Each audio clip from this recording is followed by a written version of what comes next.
நடிகர் வேல ராமமூர்த்தி அவர்கள் வெள்ளித்திரையில நெறைய குணச்சித்திர பாத்திரங்கள் பண்ணியிருக்காரு. சின்ன திரையில எதிர்நீச்சல் போன்ற சீரியல்ல நடிச்சிருக்காரு.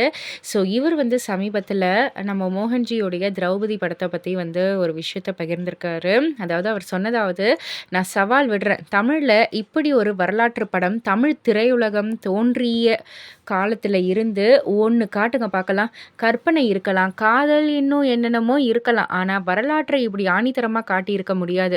முதல்ல இந்த தைரியம் மத்த இயக்குனருக்கு வருமா? இன்னொன்னு படத்த எடுத்துட்டு மோகன் யாருக்கும் பின்னாடியும் போய் ஒளியல. தைரியமா நிக்கிறாரு. மோகன் எடுத்த ஒவ்வொரு படமும் அடிச்சுட்டு வராருன்னா, அவர அவ்ளோ தெளிவா வச்சிருக்காரு அப்படின்னு தான் அர்த்தம். அவரோட வரலாறு அவருக்கு ஒரு வரலாறு இருக்கு. அத அவர் எடுக்குறாரு. காதல் சண்டை இது மக்களுக்கு தேவை இல்ல. வரலாறை எடுங்க. தமிழ் பண்பாடு, கலாச்சாரம் அழிச்சுட்டு வருது. இப்படிப்பட்ட சூழ்நிலையில மோகன் பெரிய தடம் போட்டு குடுத்திருக்காரு."